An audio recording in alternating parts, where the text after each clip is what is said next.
आज आप देख रहे हैं, चाहे इंडस्ट्री का बात हो, हमने 2 लाख के करीब नौकरी हरियाणा के अंदर बिना पर्ची बिना खर्ची के दिया। मुझे गर्व होता है जब मैं किसी गांव के अंदर जाता हूं। अगर कोई छोटा गांव है, अगर हम बात करते हैं जाकर के कितने बच्चे नौकरी लगे हैं, छोटे गांव में से जिसमें आबादी 300, 400, 450, 500 है, 5 से लेकर के 10 लोग ऐसे हाथ खड़ा करने वाले खड़े हो जाएंगे कि मेरे परिवार का बच्चा नौकरी लगा है, बिना पर्ची बिना खर्ची के लगा है।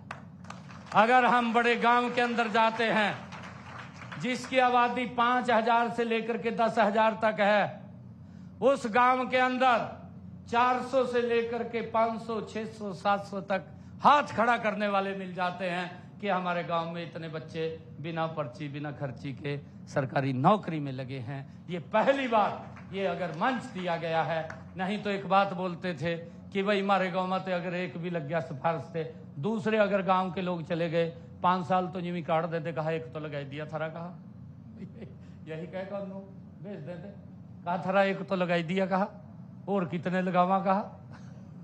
परंतु आज आपके सम्मान का सम्मान किया जा रहा है, आपके सम्मान का सम्मान किया जा रहा है। मुझे खुशी है आज आप सब लोगों से संवाद करने में, मुझे आनंद आया है।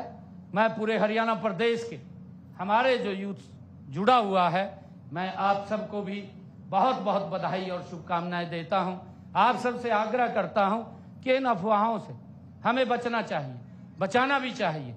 और साथियों, मैं आपको बताना चाहता हूं एक और बात। मैं अभी हमारा कहां कहां काम चल रहा है। हमने अभी पिछले दिनों निर्णय किया कि अपने युवा को हमें नशे से भी बचाना है। मेरे बड़े कार्यक्रम चलते हैं। अभी 6 रोज पहले यमुनानगर के अंदर मेरा एक कार्यक्रम था। हर महीने एक कार्यक्रम करता हूं, आप सब लोग आते हैं, जहां भी जाता हूं मैं आप लोग उसमें जुड़ते हैं कि युवाओं को नशे से भी बचाना। इसके ऊपर भी हम बड़ी मजबूती से काम कर रहे हैं। हमारी पुलिस प्रशासन अलग से कानूनी रूप से काम कर रही है, जागरूकता के रूप से हम काम कर रहे हैं कि युवाओं को इस दिशा से नहीं हमें अलग करना चाहिए, उसके अंदर नहीं फंसना चाहिए। 5-6 रोज पहले मेरा यमुनानगर में मैराथन थी। सुबह 6:30 बजे मैं मंच पे चला गया था।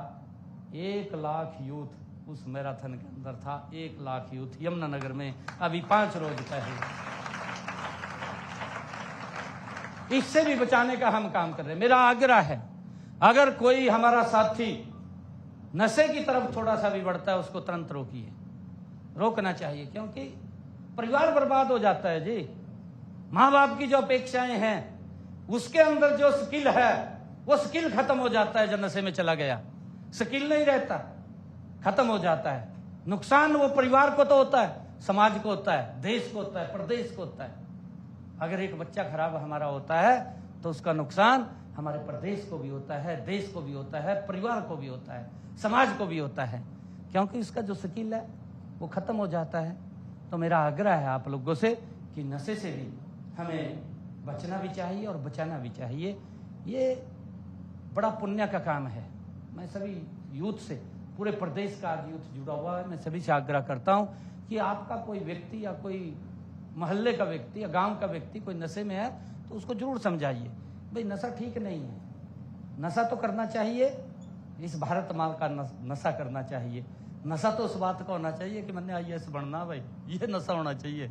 और मुझे खुशी है, UPSC का रिजल्ट आया, मैंने अभी बुलाए थे बच्चे, 70 बच्चे UPSC में मेरे हरियाणा के सिलेक्ट हुए हैं। 70 बच्चे UPSC में, उनको बुलाया था। मेरे हरियाणा के SCS के बच्चे लगे हरियाणा के अंदर, उनको बुलाया, उनकी ट्रेनिंग खत्म हुई थी, मैंने उनको बुलाया तो मैं पूछने लग गया उनको परिवार के बारे में। मैंने 1-2 के पूछा है, जैसा बेटी वर्षा ने कहा है, बेटी ने कि मेरे पिताजी मजदूरी करते हैं। बेटियों ने कहा मेरे को खड़े होकर कि मेरे पिताजी मजदूरी करते हैं, मैं SCS अधिकारी लग गई। क्या कल्पना कर सकते थे पूर्व की सरकार में गरीब परिवार का बच्चा SCS लग जाएगा? नहीं कर सकते थे।